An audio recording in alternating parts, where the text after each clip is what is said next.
Hello दोस्तों, स्वागत है आप सभी का तुल्य आर्यस ऑनलाइन क्लासेस में। इस वीडियो में हम बात करेंगे व्यक्तित्व मापन की विधियों के विषय में।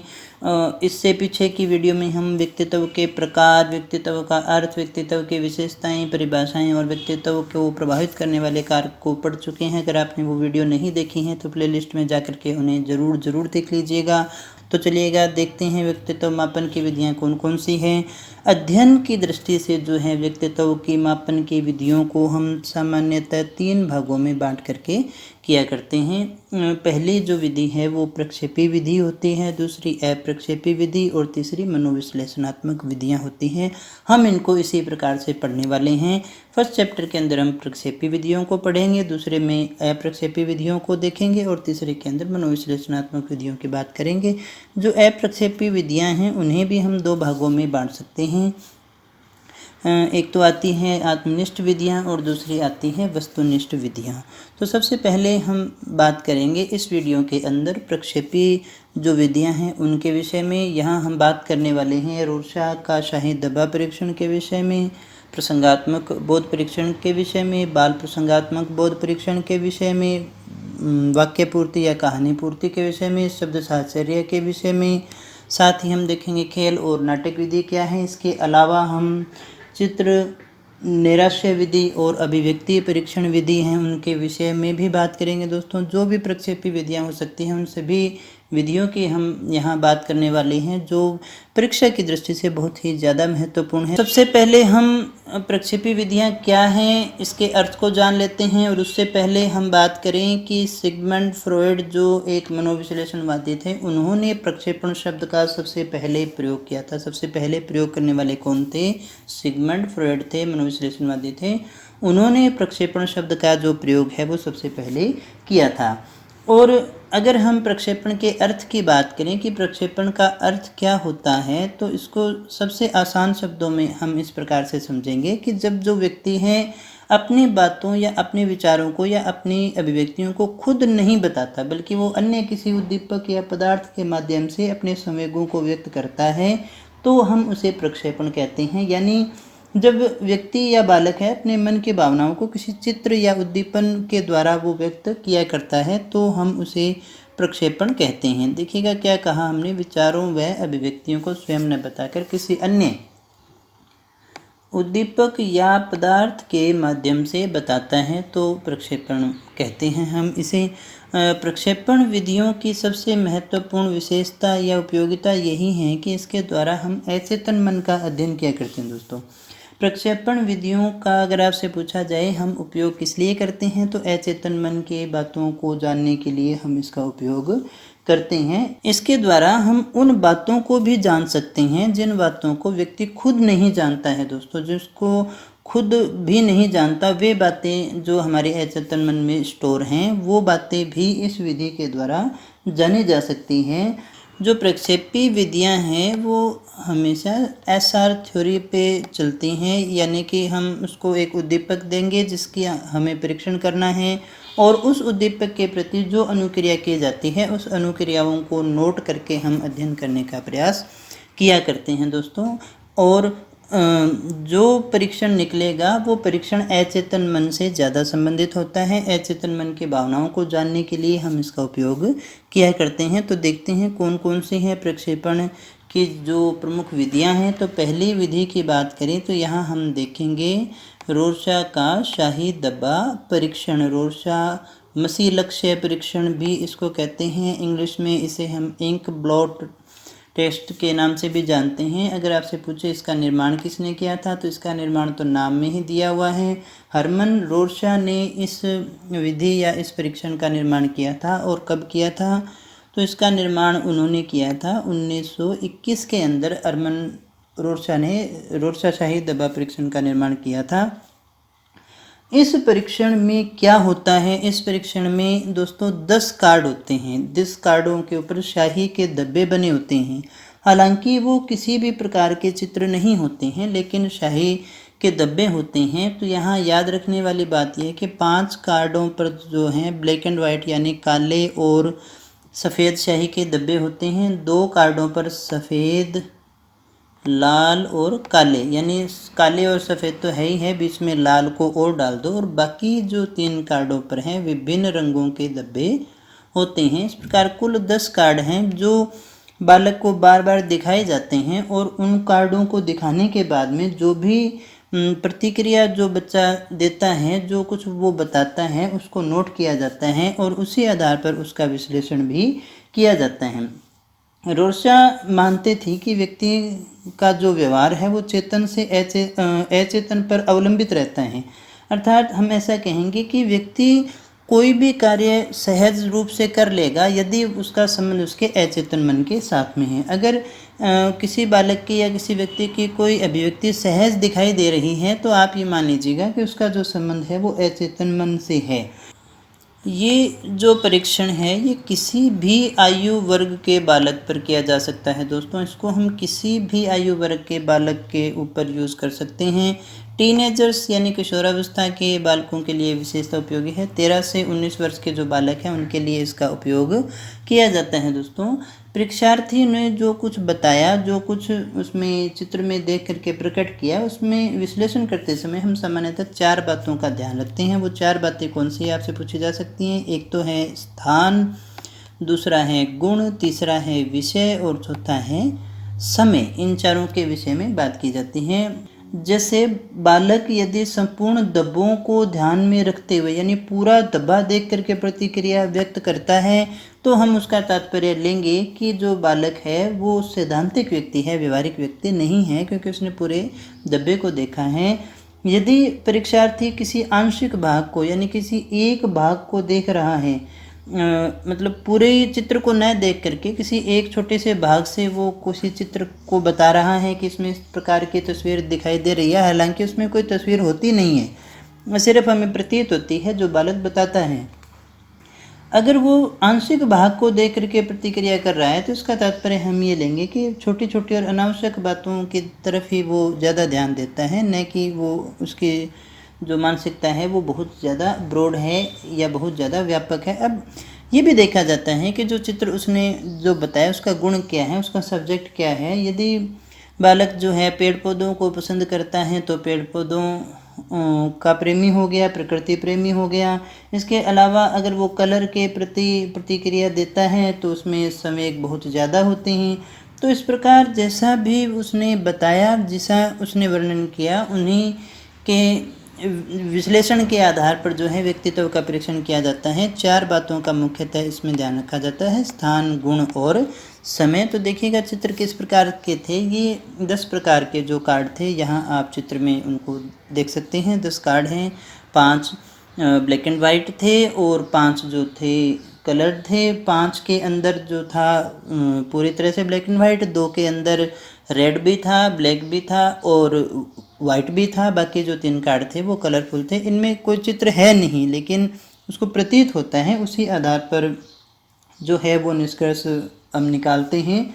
बच्चे ने अगर शाही डब्बा देखा, उसने किसी फूल या किसी पशु को देखा, या उसने कोई भूत प्रेत देखा, उसने कोई हाथी देखा। अगर बालक ने मान लीजिएगा फूल देखा तो हम उसे मान लेंगे कि वो बालक जो है वो प्रकृति प्रेमी है।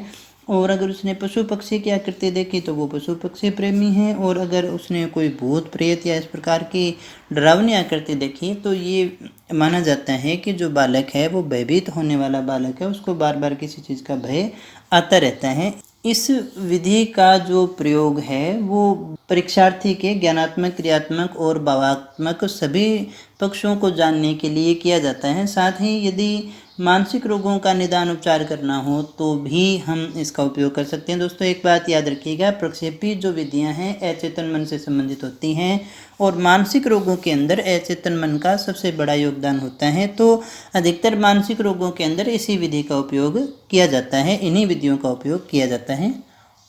अगली विधि की बात करें तो अगली जो हमारी विधि है वो है प्रासंगिक बोध परीक्षण, थेमेटिक एप्रिसेप्शन टेस्ट जो है TAT टेस्ट के नाम से जाना जाता है। इसका जो निर्माण है H.A. मुर्रे ने किया था दोस्तों। कब किया था? 1935 के अंदर इसका निर्माण किया गया था। बाद में इसका संशोधन भी किया गया था 1938 के अंदर। तो कई जगह जब आप नाम पढ़ते हैं तो मॉर्गन व मुर्रे दोनों का ही नाम आता है, जैसा ऑप्शन में आए उसी हिसाब से देख लीजिएगा। यहाँ भी कार्ड ही हैं, लेकिन यहाँ पर कार्डों की संख्या है 30 कार्ड। यानी इस परीक्षण में जब परीक्षण किया जाएगा तो बच्चे को कार्ड दिखाया जाता है और उस कार्ड के ऊपर जो प्रतिक्रिया है उनको नोट किया जाता है और उन्हीं जो प्रतिक्रियाओं का विश्लेषण किया जाता है उसी आधार पर व्यक्तित्व का निर्धारण किया जाता है या अचेतन मन की बातों को जानने का प्रयास किया जाता है। इस विधि में जो है 30 कार्डों पर 30 प्रकार के चित्र बने होते हैं, जिसमें से 10 कार्ड जो हैं वो केवल पुरुषों के लिए होते हैं, 10 कार्ड जो हैं महिलाओं के लिए होते हैं और 10 कार्ड दोनों के लिए होते हैं, यानी कॉमन होते हैं, जिनको पुरुष और महिला दोनों के लिए काम में लेते हैं। तो बड़ी साधारण सी बात यहाँ बनती है कि जब आप किसी का परीक्षण कर रहे हैं तो कितने कार्ड हमें यहाँ दिखाने चाहिए। तो 10 कार्ड अगर पुरुष का अध्ययन कर रहे हैं तो 10 कार्ड पुरुष वाले और 10 कार्ड जो दोनों के लिए कॉमन है उन कार्डों का उपयोग किया जाता है। इन 30 कार्डों के अलावा एक जो है सादा कार्ड भी होता है उसके पास में। इस प्रकार अगर आपसे पूछे कुल कार्डों की संख्या तो 31 हुआ करती है।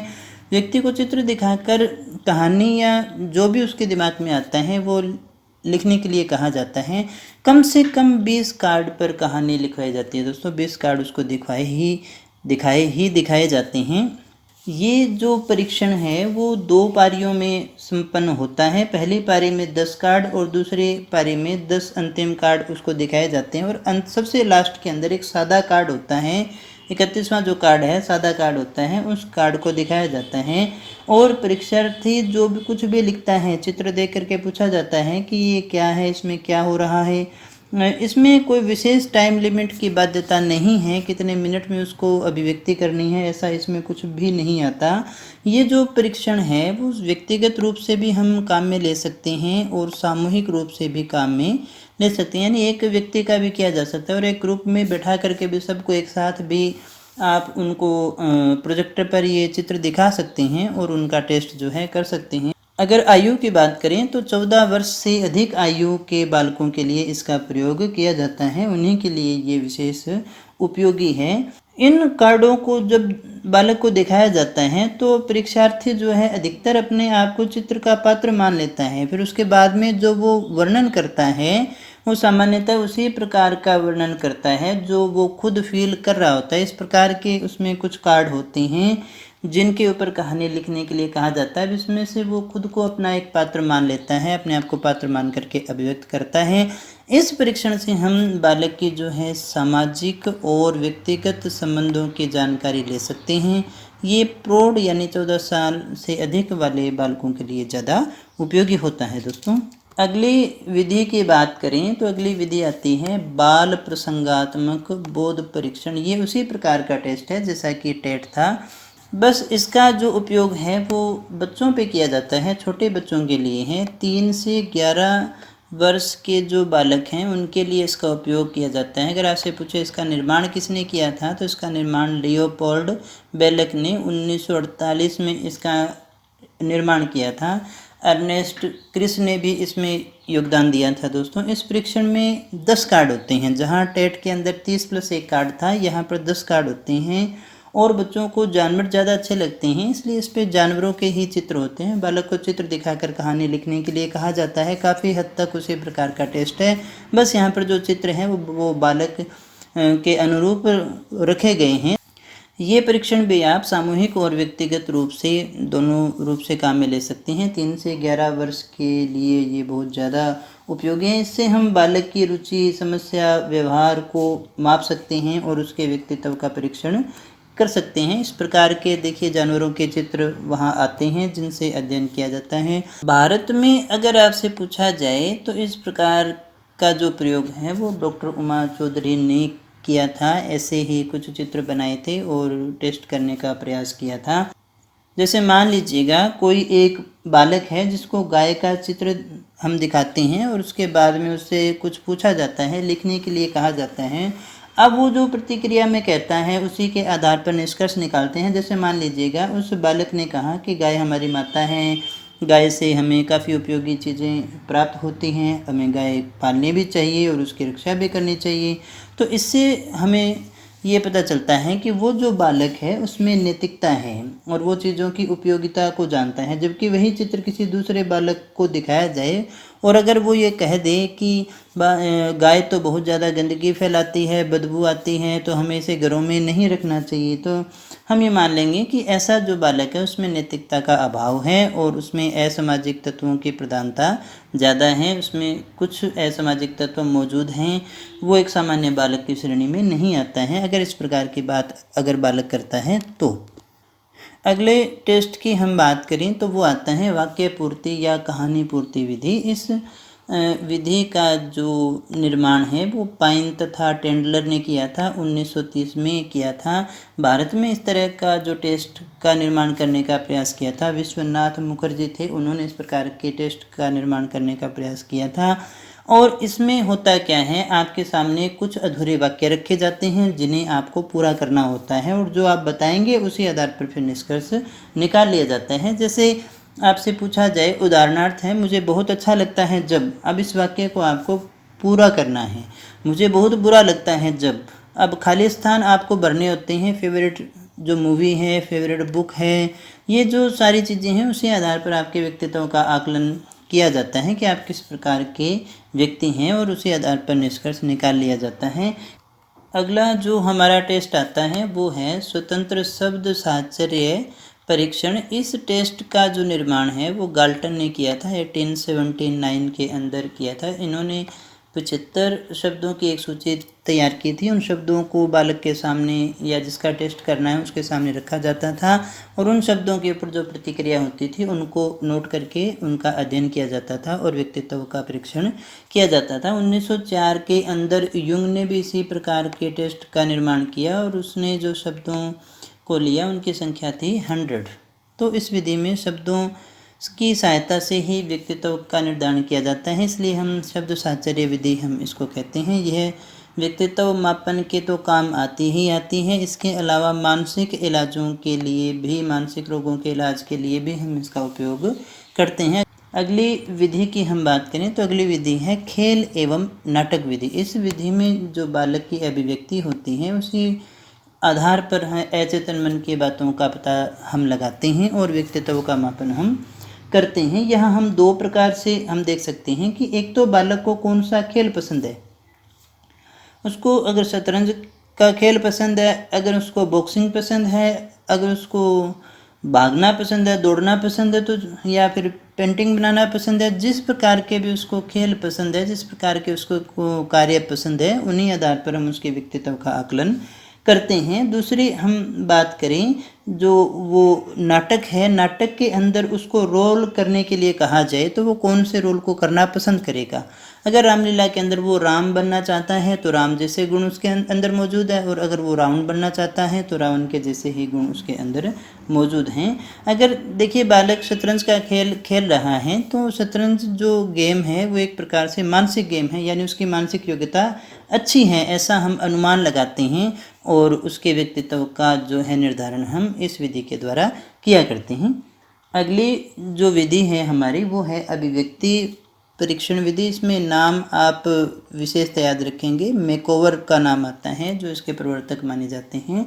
इस विधि के अंदर बालक को कहा जाता है कि आप अपनी इच्छा के हिसाब से कोई भी चित्र बनाइए और जैसा वो चित्र बनाए और जैसी उस चित्र की प्रकृति है उसी के अनुसार उसके व्यक्तित्व का आकलन किया जाता है। ये जो हमारी विधि है वो है चित्र निरस्य विधि। इसका जो निर्माण है वो रोजेन विंग ने किया था। इसमें भी कार्ड होते हैं, 12 कार्ड होते हैं इसके अंदर, 12 पुरुषों के लिए और 12 कार्ड महिलाओं के लिए होते हैं, यानी एक को 12 कार्ड दिखाए जाएंगे। इस विधि से कुंठा एवं निराशा की जो स्थिति है मनुष्य के अंदर उसका आकलन किया जाता है कि उसमें कुंठा या निराशा कितनी है, वो जीवन के प्रति सजग है या फिर नीरस है। देखिए जैसे ये अगर एक चित्र आपको दिखाया जाए तो उस चित्र को देखने के बाद में जो पुरुष या महिला है वो किस प्रकार की अभिव्यक्ति करता है। जैसे हम देखें तो ये अंदर की तरफ भी जा रहा है और ये बाहर की तरफ भी आ रहा है। अगर हम ऐसा कहें कि अंदर जा रही हैं यानी सब कुछ डूब रहा है, तो फिर उस व्यक्ति के जीवन में भी सब कुछ डूब रहा होता है। उसके जीवन में कठिनाइयाँ हैं, निराशा है, दुख है, नेगेटिविटी बहुत ज़्यादा है। यदि अगर इसमें से आप कैसा कहते हैं कि इसमें से बाहर आ रही हैं, तो इसका मतलब आपके जीवन में प्रसन्नता है, खुशी है और सकारात्मकता ज़्यादा है। चित्र निराशय विधि का जो उपयोग है वो सामान्यतः मानसिक रोगों के इलाज के लिए किया जाता है। इसके बाद में हम बात करेंगे प्रक्षेपी विधियों की विशेषता या उनकी उपयोगिता क्या है। सबसे पहले बात तो कि आप इसके अंदर कुछ छुपा नहीं सकते हैं, यानी अचेतन मन में जो कुछ है वो छिपा हुआ नहीं रहता है, वो बाहर आ जाता है। आपके संवेग, अनुभव, भावनाएं जो हैं अप्रत्यक्ष रूप से बाहर आ जाती हैं। इसमें चेतन और अचेतन पहलुओं का पता चलता है, विशेष रूप से अचेतन का ही चलता है। तीसरी महत्वपूर्ण बात कि परीक्षक की मनोवृत्ति का प्रभाव नहीं पड़ता, ये आत्मनिष्ठ नहीं है, यानी पूर्वाग्रह काम नहीं करता। जैसा वो कह रहा है उसी आधार पर निष्कर्ष निकाला जाता है, तो परीक्षक के मनोवृत्ति का प्रभाव यहाँ नहीं पड़ता है। अचेतन मन का अध्ययन करने का या समझने का ये एकमात्र उपकरण माना जाता है। इसके अलावा जो परीक्षार्थी है जिसका परीक्षण किया जा रहा है, उसके अंतर्मन के जो सुप्त इच्छाएं हैं उनका पता भी इनके द्वारा चल सकता है। इसलिए ये विधियां बहुत ही ज़्यादा उपयोगी हैं। इन विधियों की कुछ सीमाएं भी हैं, जैसे इनको उपयोग करने के लिए किसी प्रशिक्षित व्यक्ति की आवश्यकता होगी। इसके अलावा समय व धन भी बहुत ज़्यादा लगता है, ट्रेंड व्यक्ति के बिना की नहीं जा सकती है, टाइम भी ज़्यादा लगता है। इसके अलावा विश्वसनीयता का निर्धारण करना भी थोड़ा सा मुश्किल होता है, क्योंकि बालक ने जो लिखा वो वैसे ही मानसिक रोग का शिकार है, तो वो सही लिख रहा है या नहीं लिख रहा है हम उसका निर्धारण नहीं कर सकते। अचेतन मन को समझने के लिए ही उपकरण है, तो यही यहाँ एक नेगेटिव पॉइंट भी है। तो फिर चेतन का अध्ययन करने के लिए हम कहाँ जाएं, कौन सी विधि को काम में लें? चेतन का अध्ययन पूरी तरह से हो नहीं पाता। इसका जो उपयोग है वो चिकित्सकीय क्षेत्रों में ही ज़्यादा किया जाता है, अनुसंधान के क्षेत्र में इनका उपयोग नहीं किया जाता है दोस्तों। तो ये हमारी प्रक्षेपी जो विधियां थी उनका अध्ययन हमने किया। बाकी की विधियों का अध्ययन अगली क्लास में हम देखेंगे। हमेशा की तरह इस क्लास का PDF आप डाउनलोड कर सकते हैं हमारे टेलीग्राम चैनल से या हमारी ऑफिशियल वेबसाइट से। टेस्ट सीरीज अगर आप ज्वाइन करना चाहें तो हमारे एंड्रॉयड ऐप पर उपलब्ध है, जो कि आपको प्ले स्टोर में अतुल्य आर्यस के नाम से मिल जाएगा। दोस्तों अगर आपको क्लास पसंद आई हो तो लाइक शेयर कर देना। चैनल पर पहली बार आए हो तो चैनल को सब्सक्राइब करना मत भूलना। मिलते हैं अगली क्लास में, तब तक बने रहिए हमारे साथ। Thank you very much.